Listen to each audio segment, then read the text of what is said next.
Welcome to my YouTube channel medico study in Gujarati. આજે આપણે સમજશું anaemia વિશે. એનિમિયાને ગુજરાતીમાં બીજું નામ પાંડુરોગ પણ કહેવામાં આવે છે. એનિમિયા એટલે શું? ટૂંકમાં કહું તો લોહીના ટકા ઘટી જવા. આપણે ઘણીવાર સાંભળ્યું છે કે ફલાણા ભાઈને લોહીના ટકા ઘટી ગયા, ફલાણા બેનના લોહીના ટકા ઘટી ગયા. બસ એ લોહીના ટકા ઘટી જવા એને જ કહેવાય એનિમિયા. તો એનિમિયામાં થાય શું કે પૂરતા પ્રમાણમાં રેડ બ્લડ સેલ એટલે કે રક્તકણો અને હિમોગ્લોબિન એ પૂરતા પ્રમાણમાં શરીરમાં હોય નહીં, એની ઉણપ હોય એને કહેવાય એનિમિયા.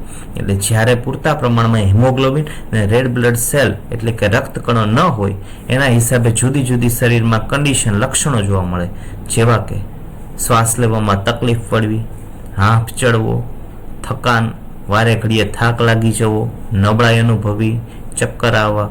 તમે ઘણી વખત સાંભળ્યું છે કે સ્ત્રીઓ, મોટે ભાગે સ્ત્રીઓમાં વારંવાર તમે સાંભળ્યું છે, બે દિવસે અચાનક બોલતા હોય કે થાક લાગે છે, થોડું કામ કરે ત્યાં હાંફી જાય, ચક્કર આવે, વારંવાર થાક ચડે, થાક લાગે, થોડું કામ કરવાથી થાક લાગે. આ બધા છે એનિમિયાના લક્ષણો.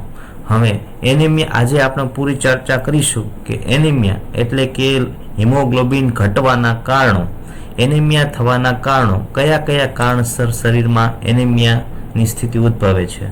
તો એ આજે આપણે ડિટેલમાં સમજશું.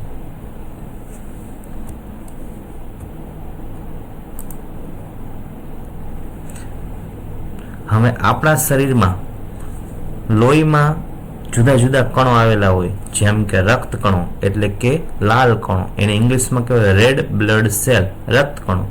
શ્વેત કણો એટલે કે વ્હાઇટ બ્લડ સેલ, ત્રાક કણો એટલે કે પ્લેટલેટ. પછી લોહીમાં પ્લાઝમા હોય, સીરમ હોય, રક્ત કણો, શ્વેત કણો, ત્રાક કણો. પણ લોહીનો રંગ લાલ શા માટે હોય છે? તો લોહીનો રંગ લાલ હોવાનું કારણ છે તેમાં રહેલા આરબીસી, અને આરબીસીમાં પણ હિમોગ્લોબિન આરબીસીમાં હોય. તો એ આરબીસીના કારણે શરીરમાં લોહીનો રંગ લાલ હોય છે. હવે હિમોગ્લોબિન છે એ જ્યારે ઘટી જાય, આરબીસી જ્યારે આરબીસીમાં હિમોગ્લોબિન હોય એટલે જ્યારે આરબીસી જરૂરિયાત કરતાં ઘટે તો એને કહેવાય એનિમિયા. હવે હિમોગ્લોબિનમાં બે તત્વો હોય. હિમોગ્લોબિન બે તત્વોનું બનેલું છે, એક હિમ અને બીજું છે ગ્લોબિન. ગ્લોબિન છે એ પ્રોટીન છે અને હિમ એટલે આયરન, લોહ તત્વ. ગુજરાતીમાં કઈ હિમ તો લોહ તત્વ.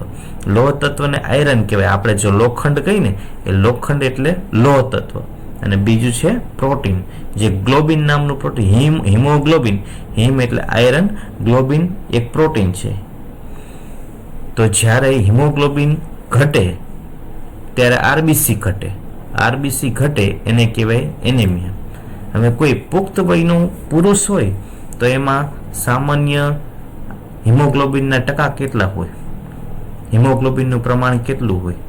તો સામાન્ય હિમોગ્લોબિનનું સ્તર છે એ પુરુષોમાં છે એ 13.8 ગ્રામ થી 17.2 ગ્રામ પર ડેસીલીટર. હવે ડેસીલીટર એટલે એને લીટરમાં કન્વર્ટ કરીએ તો 1 ડેસીલીટર બરાબર 100 ml. તો 1 લીટર બરાબર 10 ડેસીલીટર. તો આપણે એમ કહીએ કે એનું કોઈ આપણે જૂથમાં ગણવું હોય તો એક વ્યક્તિમાં, આપણે કોઈ વ્યક્તિ પુખ્ત વયનું શરીર હોય તેમાં 5 થી 6 લીટર જેટલું લોહી હોય. તેમાં 1 લીટર લોહીમાં 138 થી 172 ગ્રામ જેટલું હિમોગ્લોબિન હોય. 1 લીટર લોહી લઈ તો 1 લીટર લોહીમાં 138 થી 172 ગ્રામ હિમોગ્લોબિન હોય. પણ આ જનરલી ક્યાંય રિપોર્ટમાં કે ત્યાં ક્યાંય દર્શાવવામાં આવતું નથી. રિપોર્ટ માટે તો ઉપરનો આંક જ ગણવામાં આવે છે. એટલે કે મનુષ્યમાં, સામાન્ય પુખ્ત વયના પુરુષમાં, હેલ્ધી પુરુષમાં હિમોગ્લોબિનનું પ્રમાણ હોય છે 13.8 ગ્રામ પર ડીએલ થી 17.8 ગ્રામ પર ડેસીલીટર. અને સ્ત્રીઓમાં એ પ્રમાણ હોય છે 12.1 ગ્રામ પર ડેસીલીટર થી 15.1 ગ્રામ ડેસીલીટર. હવે જ્યારે આ સ્તર કરતાં ઓછું લેવલ થાય એને કહેવાય એનિમિયા. એટલે કોઈ પુરુષમાં 13.5 ગ્રામ પર DL કરતાં ઓછું હિમોગ્લોબિન હોય, કોઈ સ્ત્રીમાં 12 ગ્રામ કરતાં ઓછું હિમોગ્લોબિન હોય તો એને એનિમિયા કહેવાય. હવે આને ટકા પણ કહી શકાય. કોઈ વ્યક્તિમાં, કોઈ પુરુષમાં 13.5% કરતાં ઓછું હિમોગ્લોબિન હોય તો એને લોહીના ટકા ઓછા કહેવાય. એ રીતે સ્ત્રીમાં 12% કરતાં ઓછા ટકા હોય તો એને એનિમિયા કહેવાય. હવે આજે આપણે એનિમિયાના કારણો જોશું, પણ એ કારણો જોતા પહેલા થોડા એના લક્ષણો જોઈ લઈએ. કે ચક્કર આવવા, વારે વાર થોડા દિવસે ચક્કર આવવા, વારે ઘડીએ ચક્કર આવવા. પેલરનેસ, હાથ અને પગને પેલર દેખાવા એટલે કે ફીકા દેખાવા. કોઈ પણ વ્યક્તિને જુઓ તો ઘણીવાર આપણે કહેતા હોય કે એ વ્યક્તિ એકદમ પીળો લાગે અથવા તો કે રૂપાળો લાગે, પણ એકચ્યુઅલમાં ઘણી વખત રૂપાળા નથી હોતા. ઘણી વખત જે પીળાશ પડતા દેખાતા હોય ને એમાં લોહીના ટકા ઓછા હોય, એટલે કે એને એનેમિયાથી પીડાતા હોય, એટલે એ લોકો થોડાક પીળાશ પડતા લાગે, એટલે એને કહેવાય ફીકા. તો આ તમે આંખ નીચે જે પાંપણ હોય એ પાલ્પેબ્રામાં તમે જોઈ શકો, એના પરથી તમે અંદાજ લગાવી શકો કે આ વ્યક્તિમાં લોહીના ટકા ઓછા છે. પછી એ જે વ્યક્તિમાં એનિમિયા હોય, લોહીના ટકા ઓછા હોય, એના નખ હોય એ બરડ હોય, ઇઝીલી તૂટી જાય એવા હોય, ક્યાંય ભરાય તો તૂટી જાય, જરાક અડો તો તૂટી જાય, એવા તૂટી જાય એવા બરડ નખ હોય છે. અને નખનો શેપ સ્પૂન જેવો થઈ જાય, એટલે કે ચમચી જેવો થઈ જાય, જે તમે આ ફોટોમાં જોઈ શકો છો કે આ વ્યક્તિમાં હિમોગ્લોબિન ઓછું હોવાથી, એટલે કે એ વ્યક્તિ એનિમિયાથી પીડાતું હોવાથી એના જે નખ છે એ ચમચી જેવા થઈ ગયા. હવે એના માટે એક સ્પેશિયલ નામ આપવામાં આવે છે, કોયલો નાક્યા. આ નામ યાદ રાખી લેજો, ઘણી વખત પૂછાય છે અથવા તો જાણવા માટે જરૂરી છે. કોયલો નાક્યા એટલે નખ ચમચી જેવા આકારનો થઈ જવો, એને કહેવાય કોયલો નાક્યા. આ રાતોરાત થતી કન્ડિશન નથી. આ તમારે લોહીના ટકા ઘણા મહિના સુધી ઓછા રહેવાથી પછી નખનો આકાર ધીમે ધીમે બદલતો જાય છે. એવું નથી કે 2 દિવસ લોહીના ટકા ઘટ્યા અને નખનો આકાર ફરી જાય. થોડો લાંબો સમય ચાલે પછી જ્યારે તમારા લોહીના ટકા લાંબો ટાઈમ સુધી ઓછા રહે ને, એટલે એના હિસાબે પછી નખનો આકાર ચમચી જેવો થઈ જાય. વારે ઘડીએ થાક લાગવો, થોડું કામ કરો ત્યારે હાંફી જાઓ, શ્વાસ ચડવો, આ બધાના લક્ષણો છે. તો આજે આપણે જોશું એનિમિયા થવાના કારણો. આજે આપણે ભણશું એનિમિયા થવાના કારણો. એનિમિયા થવાના અલગ અલગ કારણ છે, પણ એ કારણ સમજતા પહેલા આપણે એક ઉદાહરણ સમજી લઈએ.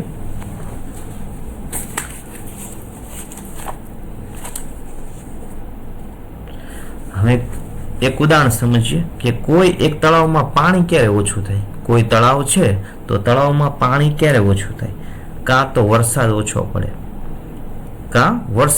પડે, બીજું કાં તો નર્મદામાંથી પાણીની આવક ઓછી થાય, એટલે કે બહારથી પાણીની આવક ઓછી થાય એટલે તળાવ ભરાતું બંધ થાય, એટલે એના હિસાબે તળાવમાં પાણી ઓછું થાય. બીજું ડાયરેક્ટ ઓછું નથી થતું, યાદ રાખજો, એ પાણીનો વપરાશ તો ચાલુ જ હોય છે. વપરાશ ચાલુ હોય પણ સામે આવક બંધ થઈ જાય, કે નર્મદામાંથી જે પાણી આવતું હતું ને તળાવ ભરાતું હતું તો આવક આવતી બંધ થઈ ગઈ. વરસાદ પડતો નથી, વરસાદ બંધ થઈ ગયો. જો વરસાદ ટાઈમે પડતો રહે તો તળાવમાં પાણીનું પ્રમાણ બરોબર રહે, પણ વરસાદ ઓછો થઈ જાય, નર્મદામાંથી પાણી ન આવે અને સામે વપરાશ તો ચાલુ જ હોય તો તળાવમાં પાણી ઓછું થાય.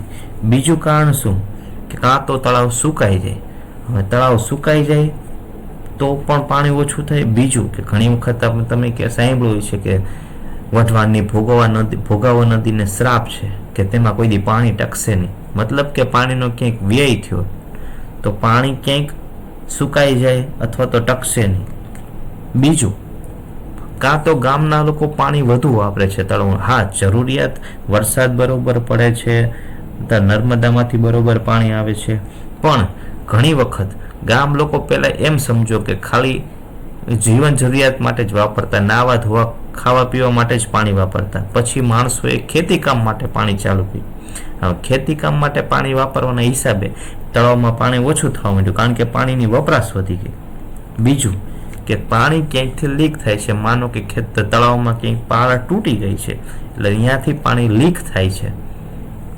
તો આ ઉદાહરણ આપણે આગળ સમજશું, બધા કારણો આવે એને અનુરૂપ સમજશું.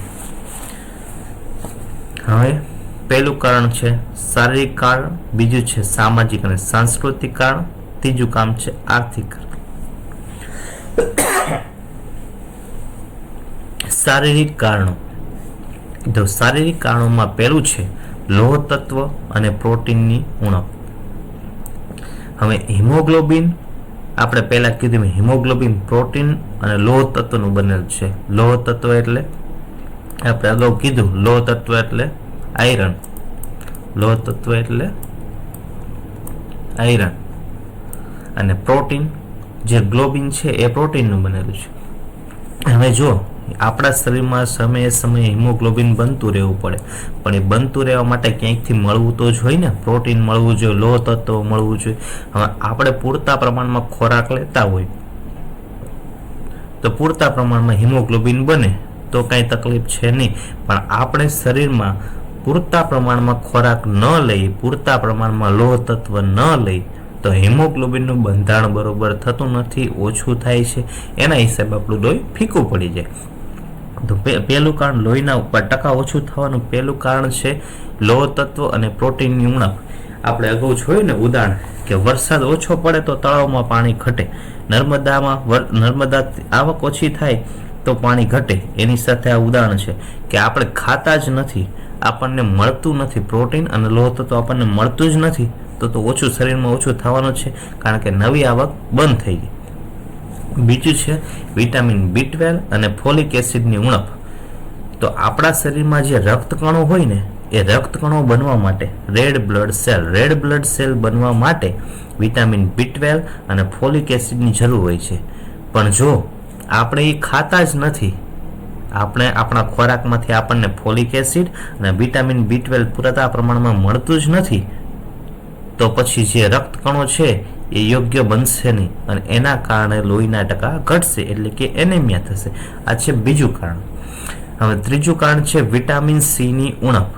હવે સમજો કે આપણે જે પણ ખોરાકમાં લોહ તત્વ લઈ છીએ, આયરન લઈ છીએ, લોખંડ, આયરન એટલે લોખંડ લઈ છીએ.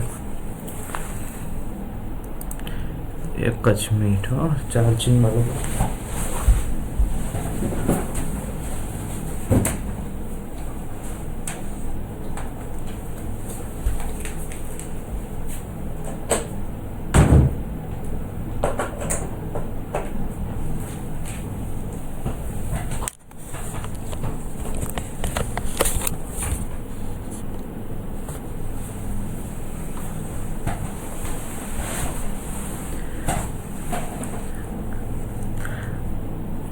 આપણે જે ખોરાકમાં લોહ તત્વ લઈ છીએ એ લોહ તત્વનું શોષણ થવા માટે આંતરડામાં આપણે ખાઈ એ આંતરડામાં જાય. હવે એનું આંતરડામાં ગયા પછી શોષણ થવા માટે વિટામિન C ની જરૂર હોય. વિટામિન C જેટલું વધુ હોય શરીરમાં એટલું લોહ તત્વનું શોષણ સારું થાય. હવે માની લ્યો કે આપણે વિટામિન C એટલે કે ખાટા, એ વિટામિન C વધુ ભાગ ખાટા ફળોમાંથી મળે, એટલે કે વધુ ભાગ આપણે ખાટા ફળો ખાતા જ નથી તો આપણામાં વિટામિન C ની ઉણપ હોય. વિટામિન C ની ઉણપ હોય એટલે આપણે પૂરતા પ્રમાણમાં લોહ તત્વ લેતા હોય ને છતાં પણ એનું શોષણ ન થાય. હવે અગાઉ આપણે ઉપર જાણ્યું એમ કે લોહ તત્વ છે એ તો હિમોગ્લોબિનનો મુખ્ય અંગ છે, કે હિમોગ્લોબિન બનવા માટે લોહ તત્વ જરૂરી છે. હવે જો હિમોગ્લોબિન વિટામિન C નહીં હોય તો લોહ તત્વ છે એનું શોષણ નહીં થાય, લોહ તત્વનું શોષણ નહીં થાય તો હિમોગ્લોબિન નહીં બને. હિમોગ્લોબિન નહીં બને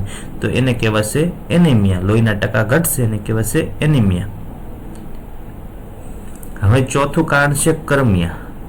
આપણે સાંભળ્યું છે કે કૃમિ કરડે છે, કરમિયા કરડે છે. આ કરમિયા છે એ આંતરડાની દિવાલ ઉપર ચોંટી જાય અને એ આંતરડામાં આ લોહી ચૂસે આંતરડામાંથી. હવે એવું માનવામાં આવે છે કે સરેરાશ 100 કરમિયા હોય ને એ 1 મહિનામાં 1/2 લીટર છે ને લોહી પી જાય. તો આપણે હમણાં જાણ્યું ક્યાંકથી પાણી લીક થતું હોય તો એનું ઉદાહરણ છે કે ક્યાંકથી પાણી ક્યાંકથી લોહી લીક થાય છે, મતલબ કે લોહી કરમિયા ચૂસી જાય છે. લોહી કરમિયા ચૂસી જાય. આપણે તો જેટલો ખોરાક ખાતા હોય લોહી બનતું એટલું જ બને, પણ એની સામે વ્યય જાજો છે. મતલબ દર મહિને 1/2 લીટર લોહી વ્યય થઈ જાય છે, કરમિયા પી જાય છે. એટલે એના હિસાબે આપણે લોહીના ટકા ઘટે. 5મું છે મેલેરિયાનો તાવ. મેલેરિયાના મચ્છર કરડે એટલે જે મેલેરિયાના મચ્છર કરડવાથી જે પેરાસાઇટ હોય ને, મેલેરિયા થવા માટે જવાબદાર પેરાસાઇટ હોય, પ્લાઝ્મોડિયમ વાયવેક્સ પ્લાઝ્મોડિયમ ફાલ્સીપેરમ, તો એને ગુજરાતીમાં કહેવાય પરોપજીવી. તો એ જે પરોપજીવી હોય પ્લાઝ્મોડિયમ, તો એ પ્લાઝ્મોડિયમ છે એ મેલેરિયા મચ્છર કરડે એટલે પ્લાઝ્મોડિયમ છે એ જંતુ મતલબ એ છે રક્તકણો ઉપર બેસે અને રક્તકણોમાંથી પોષણ મેળવે. પરોપજીવી એટલે બીજામાંથી પોષણ મેળવે. તો પ્લાઝ્મોડિયમ વાયવેક્સ પ્લાઝ્મોડિયમ ફાલ્સીપેરમ આ છે જે મેલેરિયા થવા માટે જે જવાબદાર છે એ પરોપજીવી રક્તકણો એટલે કે આરબીસી ઉપર બેસે. આરબીસી ઉપર બેસે એટલે એમાંથી પોષણ મેળવે એટલે પછી એ રક્તકણને ભાંગી નાખે. હવે રક્તકણ ભાંગે એટલે એમાં રક્તકણમાં શું હોય? હિમોગ્લોબિન હોય. તો હિમોગ્લોબિન ભાંગી જાય એટલે જો તમને વારે ઘડીએ મેલેરિયા થાય તો લોહીના ટકા ઘટે. કારણ કે દર વખતે જો મેલેરિયા થાય એટલે રક્તકણો તૂટે, હિમોગ્લોબિન તૂટે. જો આવું વારે ઘડીએ તમને મેલેરિયા થતો હોય, વારે ઘડીએ એટલે 2-4 વખત મેલેરિયા થતો હોય તો એનેમિયા થાય. એવું જરૂરી નથી કે દર વખતે 2-3 વખત, ક્યારેક એક જ વખત મેલેરિયા શરૂ હોય, પહેલી જ વાર મેલેરિયા થયું હોય, પણ તમે ક્યાંય ધ્યાન ન આપો, તમને રોજ એકાત્ર તાવ આવતો હોય, તમે ધ્યાન ન આપો, કાંઈ દવા સારવાર ન કરાવો મેલેરિયાની, તો લોહીના ટકા ઘટતા જાય છે. એટલે મેલેરિયા થાય તો નિદાન કરાવવું જરૂરી છે. નિદાન કરાવીને તેની સારવાર કરાવવી જરૂરી છે. જો ન કરાવો તો લોહીના ટકા ઓછા થાય, એનેમિયા થાય છે. તો એ વાતનું ધ્યાન રાખવું. 6થું કારણ છે લોહીનો સ્ત્રાવ. આપણે ધારો કે પડવાથી, વાગવાથી ઘા વાગે તો એના કારણસર લોહીનું પ્રમાણ છે, લોહી છે શરીરમાંથી વહી જાય છે. જો ઝાઝા પ્રમાણમાં લોહી વહી જાય તો એનેમિયા થઈ શકે. આપણે જે ઉદાહરણ હમણાં સમજાવ્યું કે પાણી ગામમાં ક્યાંક ગામને તળાવ હોય, પાર હોય તો ક્યાંકથી પાણી લીક થતું હોય. આ પાણી લીક થતું હોય તો એના હિસાબે મતલબ તમને કંઈક વાગ્યું, વાગવાના હિસાબે લોહી તો નીકળવાનું જ છે. જો ઝાઝું બધું લોહી નીકળી જાય તો પછી લોહીના ટકા ઘટે, કારણ કે લોહી છે એ બધું બહાર નીકળી ગયું. આવું મોટા ઓપરેશન હોય, ક્યારેક તમને એક્સિડન્ટ થાય અને એક્સિડન્ટમાં ઝાઝું વાગે તો ઝાઝું વાગવાથી એનેમિયા થાય છે. થોડું વાગે જરાક છોલાણા એનાથી કંઈ એનેમિયા નથી થઈ જતું, પણ ઝાઝું વાગે, ધારો કે તમને એક્સિડન્ટ મોટા પ્રમાણમાં થયો અને 1 લીટર જેટલું લોહી નીકળી ગયું તો એના કારણે એનેમિયા થાય છે. બાકી એવું નથી કે 2-4 વખત સોલાણા લોહીની ટકા ઘટી જાય, ના એવું નથી. મોટું વાગે કંઈક અને ઝાઝું લોહી નીકળે તો એનેમિયા થાય. બીજા લોહી વહી જવાના બીજા કારણો કે રક્તસ્રાવ થવાના બીજા કારણો, વધુ પડતું બ્લીડિંગ થવાના બીજા કારણો તો એક છે માસિક દરમિયાન. હવે સ્ત્રીઓને દર મહિને માસિક આવે, કોઈને 3 દિવસ, 5 દિવસ, સરેરાશ 5 દિવસ માસિક આવે, પણ કોઈને હેવી બ્લીડિંગ આવે, મતલબ કે વધુ માસિક આવે. જે વધુ માસિક આવે તો લોહી તો નીકળવાનું જ છે. લોહી તો દર મહિને જેટલું ઓછું થવાનું છે એટલું થવાનું જ છે. પણ ઘણી વખત બીજું કારણ શું હોય કે માસિક તો મહિને આવે જ છે, પણ સામે ખોરાક નથી લેવાતો પૂરતા પ્રમાણમાં, એટલે ખોરાક ઓછો લેવાય, લોહી ઓછું બને, સામે લોહીનો વ્યય વધુ થાય, એટલે માસિક દરમિયાન વધુ લોહી થાય. હવે ઘણી વખત ગર્ભપાત કરાવી અથવા તો ગર્ભપાત થઈ જાય, કસુવાવડ થઈ જાય. ગર્ભપાત એટલે એબોર્શન. આપણે ઘણી વખત છે સ્વેચ્છા એબોર્શન કરાવતા હોય, ઘણી વખત એની રીતે થઈ જતું હોય. તો એબોર્શન થાય એટલે એની સાથે લોહીનો પણ બગાડ થાય, લોહી પણ નીકળે. તો વારે ઘડીએ જો આવું 2-4 વખત એબોર્શન થાય તો એના હિસાબે છે લોહીના ટકા ઘટે. બાળકના જન્મ સમયે તો ઘણી વખત બાળક આપણે જ્યારે જન્મે ત્યારે પણ લોહી નીકળતું જ હોય છે, તો એના કારણે એનિમિયા થઈ શકે. એટલે જ કહેવાય છે ને કે 2 બાળક વચ્ચે 3 વર્ષનો સમયગાળો રાખો. મતલબ કે એક બાળકનો જન્મ થયો પછી માતા સારું ખાય પીવે, એના હિસાબે એના શરીરમાં પૂરતું છે આયરન મળે, એને પ્રોટીન મળે, હિમોગ્લોબિન સારું બને અને પાછી એનેમિયાથી ઉભરી આવે, વ્યવસ્થિત સારું હેલ્ધી શરીર બને. પછી 3 વર્ષ પછી બીજા બાળકને જન્મ આપે એટલે માતા સંપૂર્ણ સ્વસ્થ રહે. એટલે જ કહેવાય છે કે 3 વર્ષનો ગેપ રાખવો જોઈએ. પછી વધુ રક્તસ્રાવ થવાનું કારણ છે કોપર-ટી અથવા અન્ય ગર્ભ નિરોધકના ઉપયોગથી. હવે કોપર-ટીનું સમજો કે કોપર-ટી છે એ ઘણી વખત તમે કોપર-ટી શાના માટે હોય કે ગર્ભ નિરોધક છે કે એનાથી તમે ફેમિલી પ્લાનિંગ કરી શકો છો. જ્યારે ઈચ્છો ત્યારે બાળક રાખી શકો છો. જ્યાં સુધી તમે કોપર-ટી પહેરી હોય, સ્ત્રીઓને પહેરવાની આવે, જ્યાં સુધી સ્ત્રીઓએ કોપર-ટી પહેરી હોય ત્યાં સુધી બાળક થતા નથી. તો એ ફેમિલી પ્લાનિંગનો એક ભાગ છે. હવે કોઈ સ્ત્રી કોપર-ટી નખાવે છે ગર્ભાશયમાં, કોપર-ટી ગાયનેક ડોક્ટર દ્વારા નાખવામાં આવે છે, ફિટ કરવામાં આવે છે. કોપર-ટી શરૂઆતમાં સદતી નથી, ઘણાને સદે, ઘણા નો સદે. નો સદવું એટલે કે પેટમાં દુખાવો થવો, સફેદ પાણી પડવું, એ બધું આ રિલેટેડ નથી. આપણે રિલેટેડ છે કોપર-ટી નાખવાથી મેનોરેજિયા કે થોડા દિવસે માસિક આવે. માસિક એક મહિનાની સાયકલ હોય, મહિને 28 દિવસેથી 30 દિવસ 35 દિવસે આવવા જોઈએ. એની જગ્યાએ કોપર-ટી કોઈએ શરૂઆતમાં પહેરવાનું ચાલુ કર્યું હોય તો કોપર-ટીના હિસાબે 10 દિવસે માસિક આવે. હવે જો મહિનામાં 3 વખત માસિક આવે તો લોહીના ટકા ઘટવાના જ છે, કારણ કે લોહીનો વ્યય વધુ થયો, વધુ બ્લીડિંગ થયું, કારણ કે થોડા દિવસે માસિક આવે, 10-15 દિવસે. તો કોપર-ટી એક એનો જવાબદાર છે એનેમિયા થવા માટે. જો વારે ઘડીએ થશે તો, બાકી કોપર-ટી પહેરવાથી જો તમને મહિને જ માસિક આવતા હોય તો એનાથી કાંઈ તકલીફ નથી. એ સારું છે ફેમિલી પ્લાનિંગ માટે પહેરવી જ જોઈએ. પણ વારે ઘડીએ જો આવી રીતે બ્લીડિંગ થતું હોય 10 દિવસે તો સલાહભર્યું નથી, બાકી પહેરવું જોઈએ. રજો નિવૃત્તિના સમયગાળા વખતે, રજો નિવૃત્તિ એટલે મેનોપોઝ. કોઈ સ્ત્રીને જ્યારે માસિક પૂરા થવાની સમયગાળો આવે, મોસ્ટ ઓફ સ્ત્રીઓને, વધુ ભાગ સ્ત્રીઓને 45 થી 50 વર્ષે રજો નિવૃત્તિ આવે, એટલે કે મેનોપોઝ આવે, પછી માસિક આવતા બંધ થઈ જાય. પણ જ્યારે રજો નિવૃત્તિનો સમયગાળો હોય, જ્યારે માસિક પૂરા થવાની તૈયારીમાં હોય, મતલબ કે સ્ત્રી મેનોપોઝમાં પ્રવેશે, ત્યારે કેવું હોય, મેં ઉપર સમજાવ્યું એમ, મેનોરેજિયા થોડા દિવસે માસિક આવે, 10 દિવસે માસિક આવે, માસિક વધુ પડતું આવે, જેટલું આવવું છે એની કરતાં વધુ આવે, 3 દિવસના બદલે 7 દિવસ આવે, 5 દિવસના બદલે 7 દિવસ આવે, તો વધુ બ્લીડિંગ થાય. અને ત્યારે ઉંમર પણ મોટી હોય છે, તો એટલા પ્રમાણમાં ખોરાક લેવામાં આવતો ન હોય બરોબર, તો એના હિસાબે લોહ તત્વ પૂરયુક્ત આહાર ન મળે, આવું બધું આહાર ન મળે, પ્રોટીન વાળો આહાર ન મળે, એટલે એના હિસાબે બ્લીડિંગ વધુ થાય, લોહી વધુ નીકળે, સામે ખોરાક કાંઈ લેવાય નહીં, એટલે છે એ એનિમિયા થાય, લોહીના ટકા ઘટે. હવે આપણે અગાઉ જેમ વાત કરી, લોહ તત્વનું શોષણ બરાબર ન થવું. તો લોહ તત્વનું શોષણ બરાબર ક્યારે ન થાય? એક તો વિટામિન સી છે, લોહ તત્વનું શોષણ ક્યારે બરાબર ન થાય? એક તો જે વિટામિન સી છે એ આપણે ઓછી ઉણપ હોય, ઓછું લેતા હોય. બીજું છે, અમુક લોકો વધારે પડતી ચા પીતા હોય, દિવસમાં 7-7, 10-10 વખત ચા પીએ, તો ચામાં ટેનિન નામનું દ્રવ્ય હોય. હવે આ ટેનિન છે, જે ચા છે, એ તમે જે લોહ તત્વયુક્ત શરીર શાકાહારી ખોરાક લ્યો, આયરન લ્યો, તો આયરન લઈ તો લ્યો છો, પણ એનું પાચન થઈને શોષણ થવા માટે આંતરડામાં ચા કે તમે કોફી સાથે પીધી હોય એનું શોષણ થવા દે નહીં.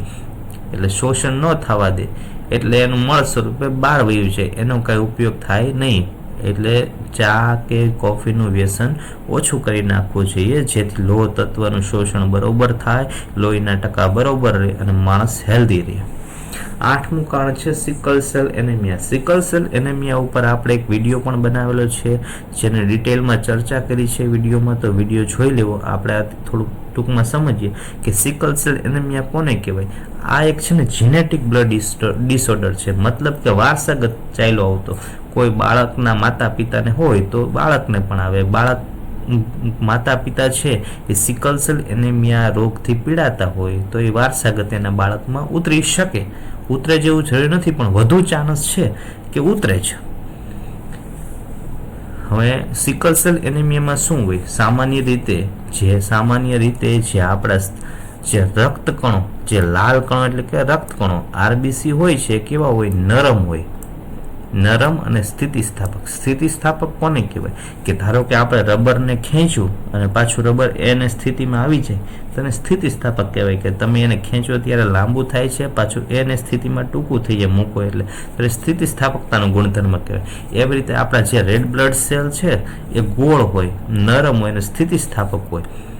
હવે જ્યારે એ જે રક્તકણની સાઇઝ છે, આરબીસીની સાઇઝ છે એની કરતાં પણ જ્યારે નાની નસોમાંથી જ્યારે પસાર થાય ને ત્યારે શું કરે કે એનો આકાર હોય ને ગોળ, એની જગ્યાએ લંબગોળ આકાર કરી નાખે અને એ લંબગોળ આકાર કરીને એ નસમાંથી નીકળી જાય. તો એ કયું કહેવાય? ગોળનું લંબગોળ થાય. એને શેના કારણે થાય? કારણ કે નરમ છે, સ્થિતિસ્થાપક છે, એની સ્થિતિ બદલાયેલી. જ્યારે નાની રગુમાં જાય, નાની નસમાં જાય ત્યારે જે ગોળ હોય એ લંબગોળ આકાર થઈ જાય અને એમાંથી પસાર થઈ જાય એટલે ક્યાંય તૂટે નહીં અને ઓક્સિજન છે એ કેરી કરી જાય, ઓક્સિજન છે લઈ જાય. પણ હવે કોઈ વ્યક્તિને સિકલ સેલ એનિમિયા છે તો સિકલ સેલ એનિમિયાના સિકલ એટલે કે દાંતરડા જેવો આકાર હોય. હિમોગ્લોબિન છે હિમોગ્લોબિન છે એ અસામાન્ય પ્રકારનું હોય. એ વ્યક્તિમાં હિમોગ્લોબિન છે એ HbS હોય, HbS ટાઈપનું હિમોગ્લોબિન એમાં હોય. સિકલ સેલ એનિમિયાથી જે વ્યક્તિ પીડાતો હોય ને એનું, એટલે એના જે હિમોગ્લોબિન જે લાલ રક્તકણો હોય ને, જે સિકલ સેલ એનિમિયા વાળો વ્યક્તિ છે એના જે આરબીસી કે લાલ કણો અથવા તો રક્તકણો, જે રક્તકણો હોય એ રકાબી આકારના હોય અને સ્થિતિસ્થાપક હોવાના બદલે એ થોડાક છે ને બરડ હોય, સખત હોય અને દાંતરડા આકારના હોય, અર્ધચંદ્રાકાર અથવા તો દાંતરડા આકારના હોય. એટલે શું થાય કે જ્યારે પણ એ નાની નસોમાંથી પસાર થાય ને ત્યારે સલવાઈ રહે, કારણ કે એ બરડ છે, સ્થિતિસ્થાપક નથી. સ્થિતિસ્થાપક નથી એટલે સલવાઈ જાય. એટલે જે જગ્યાએ સલવાય ત્યાં નસું બ્લોક કરી દે અને દુખાવો ચાલુ થાય. ધારો કે પેટ પાસે થાય તો તમને પેટનો દુખાવો થાય, માથાનો દુખાવો થાય, ક્યારેક સાંધાનો દુખાવો થાય. એટલે જો આવું હોય તો વધુ, જ્યારે આવું થાય ત્યારે વધુ આરબીસી તૂટે, વધુ રક્તકણો તૂટે. વારે ઘડીએ રક્તકણો તૂટવાના કારણે એનિમિયા થાય, કારણ કે વારે ઘડીએ લોહી તૂટે તો પછી લોહીના ટકા ઘટે, તો એને કહેવાય સિકલ સેલ એનિમિયા. આ પણ એક એનું કારણ છે, લોહીના ટકા ઘટવાનું. તો આ ન થાય. સિકલ સેલ એનિમિયા તો વારસાગત છે, તો આને કઈ રીતે અટકાવશો? કોઈ કે આને કેમ અટકાવશો? વારસાગત છે, એ થોડું આપણા હાથમાં છે. હા, આપણા હાથમાં છે. કઈ રીતે? કોઈ વ્યક્તિ સિકલ સેલ એનિમિયાથી પીડાય છે તો એ વ્યક્તિ કોઈ સામાન્ય હેલ્ધી વ્યક્તિ સાથે, જો સ્વસ્થ વ્યક્તિ સાથે મેરેજ કરશે, ગમે પાર્ટનર, પુરુષ હોય કે સ્ત્રી હોય, બધાને થઈ શકે, પણ કોઈ એક વ્યક્તિ પીડાય છે, ધારો કે માની લો કે કોઈ સ્ત્રી છે એ સિકલ સેલ એનિમિયાથી પીડાય છે, તો એણે હેલ્ધી પુરુષ સાથે લગ્ન કરવા જોઈએ. જેને સિકલ સેલ એનિમિયા નથી એવા પુરુષ સાથે લગ્ન કરવા જોઈએ, જેથી એમના આવનારા બાળકમાં શક્યતા ઘટી જાય છે કે એના આવનારા બાળકમાં છે સિકલ સેલ એનિમિયા તો નહીં થાય, સિકલ્સ થશે તો પણ સિકલ સેલ ટ્રેટ થશે, સિકલ સેલ ટ્રેટ.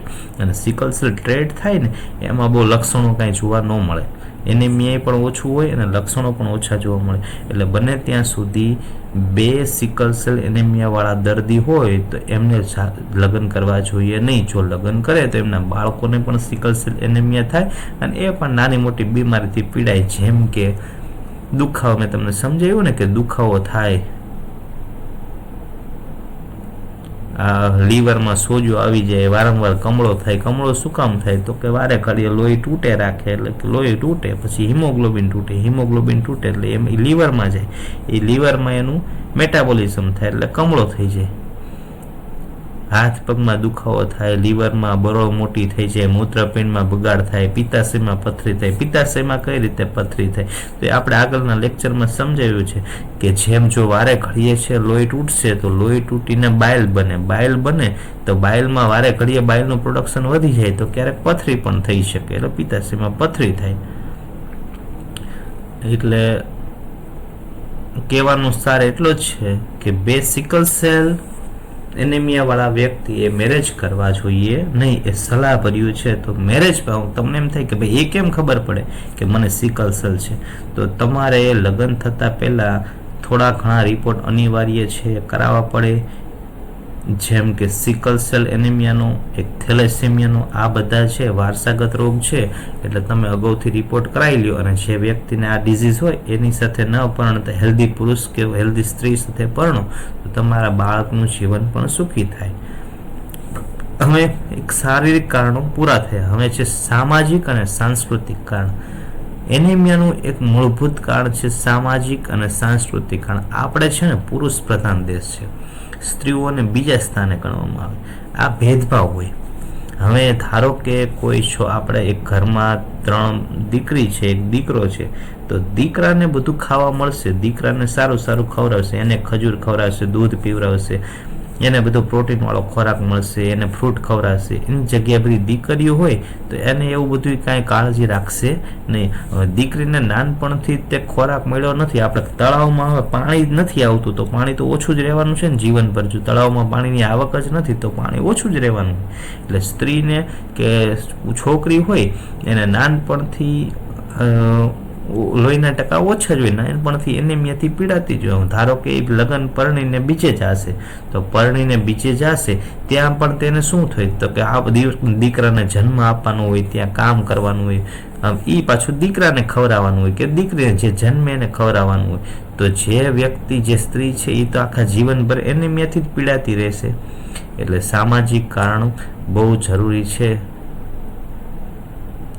એટલે દીકરીઓને પૂરતું પોષણ મળે, પૂરતું લોહ તત્વ મળે, પૂરતા પ્રોટીન મળે, એ જવાબદારી માતા પિતાની છે.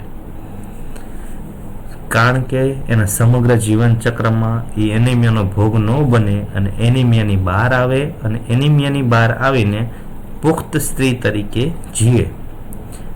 ત્રીજું છે આર્થિક કારણ.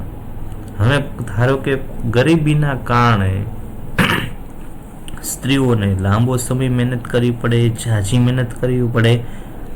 મોટા ભાગની સ્ત્રીઓને વ્યવસાયિક કુશળતા અને યોગ્યતા કેળવણીની તક ઓછી મળે. એટલે એને વેતન ઓછું અપાય. કારણ કે છોકરીઓને બહુ ભણાવે ને ઓછું ભણાવે તો કાંઈ મોટી નોકરી મળે નહીં. 10 ભણાવીને ઉતારી દે કે મોટી નોકરી મળે નહીં તો શું કરવું પડે? દાડીએ જવું પડે, ઓછા વેતનવાળી નોકરી કરવી પડે, કંપનીમાં કામે જવું પડે. જો ઝાઝુ ભણ્યા હોય તો સારી નોકરી મળે, સારી નોકરી હોય, સારો પગાર, સારું ખાવા મળે.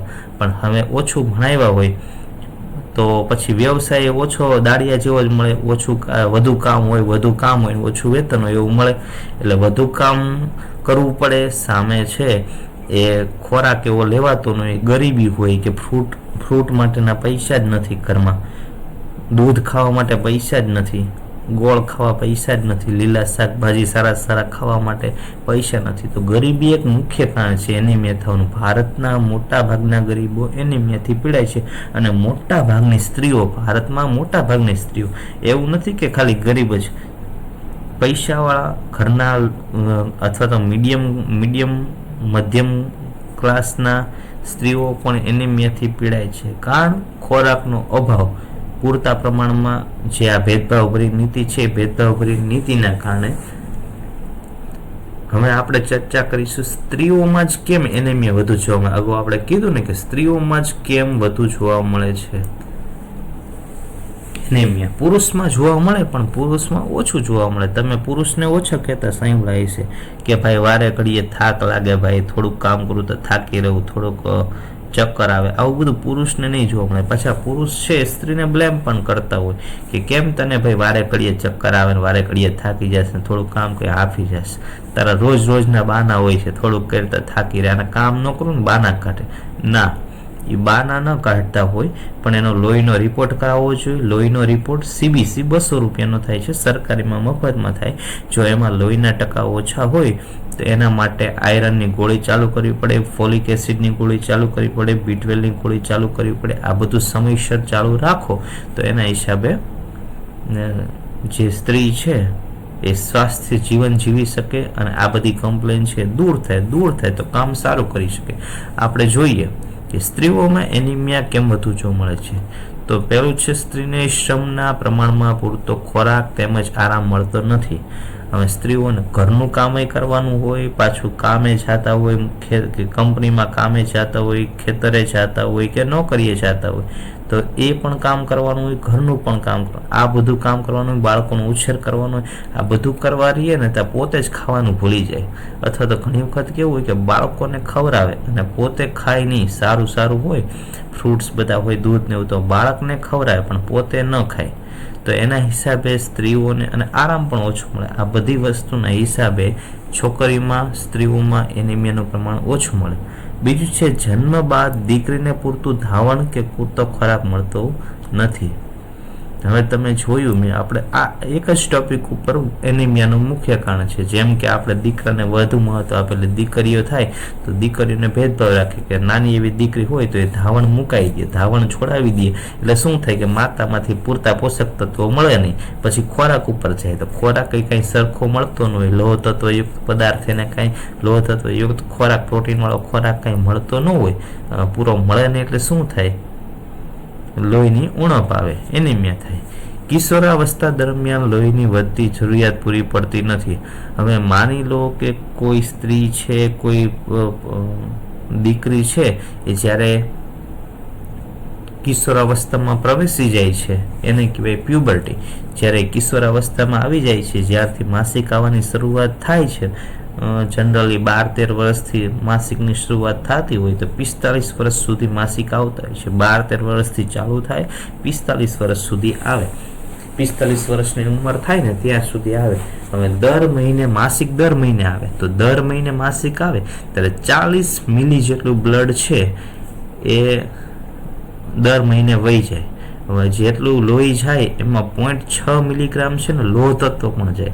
આપણે કીધું ને કે લોહી હોય તો લોહીમાં શું હોય, રેડ બ્લડ સેલ હોય, રક્તકણો હોય. રક્તકણોમાં શું હોય, હિમોગ્લોબિન હોય. હિમોગ્લોબિનમાં શું હોય, આયરન હોય અને પ્રોટીન હોય. હવે આયરન છે એ નીકળી જાય એટલે 0.6 મિલીગ્રામ જેટલું આયરન એક વખતમાં માસિકમાં નીકળી જાય. 40 મિલી જેટલું, 40 મિલીલીટર જેટલું બ્લડ નીકળી જાય અને એ બ્લડમાં 0.6 મિલીગ્રામ જેટલું લોહ તત્વ પણ જાય.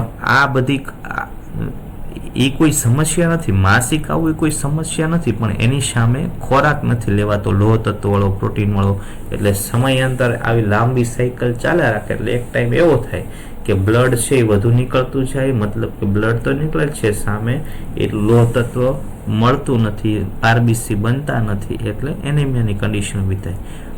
ચોથું છે, સગર્ભા ઉપરા ઉપરી સુવાવડ કે કસુવાડને કારણે લોહ તત્વની વધતી જરૂરિયાત પૂરી પડતી નથી. હવે સગર્ભાવસ્થા દરમિયાન એટલે કે પ્રેગ્નન્સી દરમિયાન બાળક છે એ ઉદરમાં વિકાસ પામી, ગર્ભાશયમાં બાળક વિકાસ પામતું હોય. હવે સ્ત્રીને પોષણની જરૂરિયાત હોય. શું કામ? કારણ કે સ્ત્રીને પોતાને પણ જરૂરિયાત છે અને અંદર જે વિકાસ પામે છે બાળક, એ બાળકને પણ જરૂર છે. હવે કેવું થાય, ઘણી વખત આપણે એ માન્યતા કે આ ખાય એટલે એ બાળક ઉપર ચોંટી જાય, કાંઈ એવી વસ્તુ હોય તો ખાય તો કે બાળકને ચોંટી જાય, મતલબ ગર્ભાવસ્થામાં અંદર બાળકને ચોંટી જાય. એટલે કોઈ દૂધ ને કઠોળ ને દહીં, ફળ ફળાદી ને એવું બધું હોય ને, પ્રોટીનયુક્ત ખોરાક હોય, લોહ તત્વ, વિટામિન બી વાળો, એ ખોરાક ન ખાવા દે. એટલે એવું નથી કે એમને ખબર છે કે આમાં વિટામિન છે નથી ખાવા દેતા, પણ એવી માન્યતા કે આ વસ્તુ ખાઈશ તો તને આવું થશે, તારા બાળકને આવું થશે, આવનારું બાળક આવું આવશે, એના હિસાબે ખાવા પૂરતું મળે નહીં, એટલે એના હિસાબે એનિમિયા સ્ત્રીઓમાં આવી જાય. કારણ કે બાળક તો વિકાસ પામે છે, બાળક થોડુંક વાપરશે, એના બાળક પોતાનો વિકાસ કરવા માટે વાપરશે તો સ્ત્રીને ઓછું પડશે, એટલે એના હિસાબે થશે એનિમિયા. હા, જો સ્ત્રીને એનિમિયા છે તો આવનારા બાળકને પણ એનિમિયા થાય, એટલે જરૂરી છે કે જે સગર્ભા માતા હોય તેને બધો પોષણયુક્ત ખોરાક, લોહ તત્વયુક્ત ખોરાક મળે. પછી ઉપરા સાપરી ક સુવાવડ, વારે ઘડીએ સુવાવડ થાય. કોઈને એવું હોય ને વર્ષે ડિલિવરી થાય, વર્ષે સુવાવડ થાય, અથવા તો ક સુવાવડ થાય, વારે ઘડી એબોર્શન થાય, 5 મહિને એબોર્શન થાય, 5 મહિને ક સુવાવડ થાય, તો વારે ઘડી એબોર્શન થાય એટલે લોહી ઝાઝા પ્રમાણમાં છે, તો એના હિસાબે પણ એનિમિયા થાય. પછી માસિકને લગતી તકલીફો, જેમ કે વધારે રક્તસ્રાવ, આ બધી માસિકને લગતી સમસ્યાઓ, જેમ કે વધારે પડતું લોહી નીકળવું, રક્તસ્રાવ, હેવી બ્લીડિંગ, ગર્ભાશયની તકલીફો જેમ કે ગાંઠ કેન્સર હોવું, ગર્ભનિરોધક ગોળીઓનો ઉપયોગ એ આપણે ઉપર સમજાયું છે. હવે એક આમાં છે ગર્ભાશયમાં ગાંઠ. ગર્ભાશયમાં ફાઇબ્રોઇડ ગાંઠ થાય છે. ગાંઠ એક સાદી ગાંઠ થાય ને એને કહેવાય ફાઇબ્રોઇડ ટ્યુમર. તો એ ગર્ભાશયમાં થાય. તો આ ગાંઠ જ્યારે ઓગળે ને, આ ગાંઠના હિસાબે શું થાય કે થોડા દિવસે માસિક આવે, 5-10 દિવસે માસિક આવે. તો એ માસિક 15 દિવસે 20 દિવસે માસિક આવે, વહેલા માસિક આવી જાય. માસિક આવે તો વધુ માસિક આવે, જેટલા આવવા જોઈએ એની કરતાં વધુ પ્રમાણમાં, મતલબ ક્વોન્ટિટીમાં કહું છું, વોલ્યુમ વાઇઝ, કે જે વધુ પ્રમાણમાં લોહીનો બગાડ થાય એના હિસાબે વધુ એનિમિયા થાય. પછી માસિક જવાના સમય દરમિયાન વધુ રક્તસ્રાવ થવાથી, હમણાં આપણે વાત કરીએ એમ કે 45 થી 55 વર્ષનો સમયગાળો સ્ત્રીઓમાં માસિક જવાનો સમય છે. તો આ દરમિયાન માસિક છે અનિયમિત હોય અને વધુ રક્તસ્રાવ થાય, તો એના હિસાબે એનિમિયાનો ભોગ બને. એનિમિયા તેમજ લોહ તત્વયુક્ત ખોરાક વિશે અપૂરતી માહિતી. હવે શરીરમાં લોહ તત્વના શોષણને અસર કરતા કેટલાક પરિબળો છે. ખોરાકમાં કઈ રીતે વધુમાં વધુ લોહ તત્વ મેળવી શકાય તેની વિશેની સંપૂર્ણ સરળ પદ્ધતિઓ લોકોમાં પૂરતી જાણકારી નથી. ખોરાક રાંધવાની પદ્ધતિ ખબર નથી અમુક જેથી લોહ તત્વનો નાશ થતો નથી તેમજ તેનું પ્રમાણ વધે છે. દાખલા તરીકે લોખંડની કઢાઈમાં ભાજી રાંધવાથી તેમાં રહેલ લોહ તત્વનું પ્રમાણ વધે છે. વળી જો લીલા શાકભાજી ખોરાક સાથે ચા, કોફી એવું પીવો તો લોહ તત્વ ઘટી જાય. આમ આવી બધી પૂરતી જાણકારી ન હોતી સ્ત્રીઓમાં લોહ તત્વની ઉણપ ઊભી થાય. હવે આપણે હમણાં કીધું કે ગોળ હોય ને, ગોળ ખાવાનું શું કામ કે, તો ગોળ હોય ને, જે ગોળ તમે જોયું હોય તો જ્યાં ગોળ બનતો હોય ને, એ જે લોખંડની કઢાઈ હોય ને, તવો હોય ને લોખંડનો, એમાં બનતી ને વારે ઘડી એને છે ને ગસ આમ ઉકાળવા માટે આપણે હલાવીએ ને, તો વારે ઘડી એને હલાવતા હોય. ગોળને વારે ઘડીએ હલાવે ને બનતા સમયે, એટલે જે લોખંડ હોય ને, કાટ હોય ને, એ બધો છે ને ગોળમાં ભળી જાય. પછી ગોળ આપણે ખાઈને તો એ આપણને લોહ તત્વ વધુ મળે. એટલે જનરલી કહેતા કે ગોળ ખાવાથી તાકાત વધે, શક્તિ વધે. ઘણા નથી કહેતા લોહી ગોળને શીંગ ખાવ તો શક્તિ આવે, કારણ કે શીંગમાં પ્રોટીન હોય અને લોહ તત્વ છે એ ગોળમાંથી મળે. એટલે શીંગને ગોળ ખાવ તો તાકાત આવે, એ વાત સાચી છે. અને બીજું કીધું એમ ચા અને કોફીનું સેવન ઓછું કરી નાખવું જોઈએ, કારણ કે તમે જમ્યા પછી કલાક પછી તરત ચા પીવો તો એનું જે લોહ તત્વનું પોષણ થવાનું હોય એ પોષણ થતું નથી. હજુ પણ બીજા થોડા ઘણા કારણો બાકી રહી જતા હોય તો તમારે કોમેન્ટમાં જણાવવું. અને આ સિવાયના હજુ પણ ઘણા કારણો છે. થેલેસીમિયા છે, સિડેરોબ્લાસ્ટિક એનેમિયા છે, તો આવા ઘણા પણ બીજા કારણો છે. એની વિગતવાર હજુ આપણે ચર્ચા આગળ કરશું કે જ્યારે આપણે એનિમિયાના ટાઈપ્સ ભણાવશું. એનિમિયાના આ જ જે ઉણપ છે એના ઉપરથી એના ટાઈપ્સ બને છે. Iron deficiency anaemia, vitamin B12 deficiency anaemia, haemolytic anaemia, sideroblastic anaemia, sickle cell anaemia, thalassaemia, આ બધાથી એના અધર ક્રોનિક ડિઝીઝ છે. આ બધા ક્રોનિક ડિઝીઝ છે જે એનેમિયા થવા માટે જવાબદાર છે. હિમોલાઇટિક એનેમિયા, જેમ કે ઘણી વખત છે એ સાપને એવું કરડે છે, સ્નેક બાઇટ, તો એના હિસાબે વધુ રક્તકણો તૂટી જાય છે. ઘણા સાપ એવા હોય કે જે કરડે તો જે લોહી ગંઠાઈ જાય, લોહી વધુ નીકળે, લોહી બંધ જ ન થાય. ક્યાંય કરડે તો શરીરમાં પછી બ્લીડિંગ બંધ જ ન થાય, વારે થોડી ગમે જગ્યાએથી લોહી નીકળવા માંડે. સ્નેક બાઇટ છે એવું કંઈ બાઇટ થાય, ઘણી વખત એવી શરીરમાં કન્ડિશન ઉદ્ભવે તો એના હિસાબે એનેમિયા થાય. વિટામિન કે ની ડેફિશિયન્સી હોય તો લોહી ગંઠાય નહીં, એના હિસાબે બ્લીડિંગ ચાલુ રહે. આવા બધા બીજા કારણો છે એની વિગતવાર પછી ચર્ચા કરશું. એ ચર્ચા આપણે એનેમિયાના ટાઈપ્સમાં પણ થોડી ઘણી કરશું. તો આવા બધી જાણકારી જાણવા માટે, સમજવા માટે, એક્ઝામ અનુલક્ષી બધું સમજવા માટે આપણી ચેનલ જોતા રહો. મેડિકો સ્ટડી ઇન ગુજરાતી આ ખાસ એટલા માટે જ બનાવવામાં આવી છે કે યુટ્યુબ ઉપર છે એ વધુ પડતું છે એ મટીરિયલ છે અથવા તો વિડીયોઝ છે એ હિન્દી ભાષામાં અવેલેબલ હોય અથવા તો ઇંગ્લિશ ભાષામાં અવેલેબલ હોય. તો ઘણી વખત વિદ્યાર્થીઓને તકલીફ પડે છે. કોઈને આમાં પણ હજુ જે તકલીફ પડતી હોય તો કોમેન્ટમાં જણાવવું કે આમાં શું સુધારો કરી શકાય. ધીમે ધીમે આપણે સુધારો કરતા રહીશું, પણ તોય કોમેન્ટમાં જણાવી શકો કે શું સુધારો કરવાની જરૂર છે. કોઈને ન સમજણું હોય તો કોમેન્ટ કરી શકે છે, એનો જવાબ આપવામાં આવશે. Thank you so much.